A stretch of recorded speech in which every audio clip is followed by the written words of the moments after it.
When something has to work, it just has to work. When society builds something, somewhere someone intends for it to last a long time. But what is long enough? I guess long enough is to the point where we've gotten all we can out of that infrastructure. There are things that our society has built that ended up lasting, but I think we've gotten away from building things to last. Unfortunately, the world became governed by too much bean counting, and engineers have fallen for the most economical projects. Cheapest is not best. Welcome to Built to Last. I'm your host, Ted Bennett. In this series, I will be looking at things that we built that just worked, and when they worked for a long time.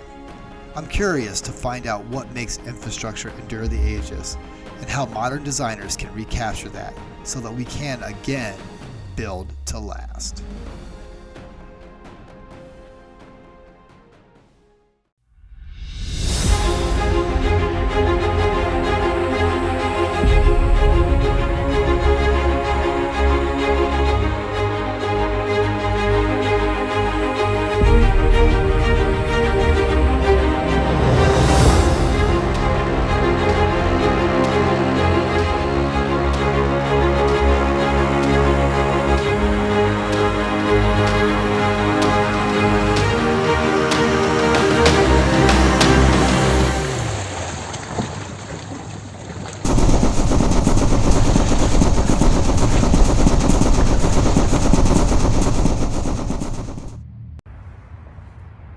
Hey, welcome back to the Aquifer. I'm Ted Bennett, and today we're checking out the city of Indianapolis' water pumping station that dates from 1870. This station was put online in 1870 and it ran until 1908 when the city added hydraulic pumps, and then it continued to run until 1969.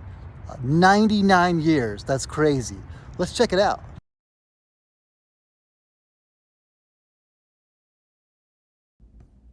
The Washington Street Pump Station was the city of Indianapolis' first water pumping station. It was constructed along the west bank of the White River as part of the city's initial water system in 1871. The first water system replaced a hodgepodge of private wells, and many of these wells were pretty contaminated. This station actually used water drained from the Indiana Central Canal system to power water wheels that ran the well pumps. This is a good example of how old designers used the power that they had on hand.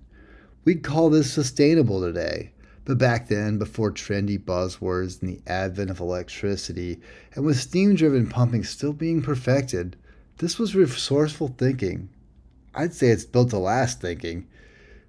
Washington Street Pumping Station was the city's only pump station until about 1890. And in around 1906 through 1908, the Washington Street Pump Station was converted to power by turbines, also turned by the Central Canal water. The station had 3 pumps, each rated at 4.5 million gallons per day, with what we'd call a firm capacity of 9 million gallons per day. So, for reference, if you hear us engineers talking about firm capacity is the pumping capacity of a facility with the largest pump out of service. Basically, you're taking into account the fact that at some point a pump will be down. Either way, no doubt the use of water power to pump water from wells was a key factor in Washington Street Pumping Station's longevity. Hey, I'll bet the utility bills were probably pretty low here. But also, a sturdy construction using durable materials was very important too. The exterior of the building is very impressive. It's a brick structure that includes an ornate decorative grouping of features and articulated piers and pilasters. With copper downspouts and hip-style slate roof, the building and materials were also selected for that built-to-last functionality. We also see large windows were employed here to bring in an ample supply of natural lighting. I think that using natural light is something that we designers have forgotten about today. Consider that our human eyes have been evolved to function best from light from the sun. But I hear agencies asking me all the time to remove the windows from their infrastructure, opting for solid plain walls. Yeah, I get it. I get the need for security, but I think the benefits of natural lighting are very important and should not be carelessly designed out of projects.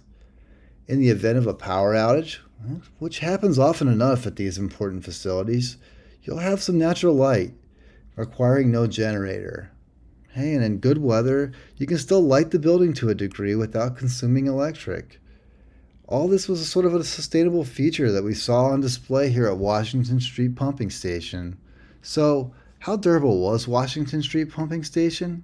Well, in 1927, a tornado ripped through Indianapolis and destroyed a significant portion of the city, taking with it a part of Washington Street Pump Station when the west part of the building was destroyed. Damaged, but not defeated, Washington Street Pumping Station just kept on pumping and pumping.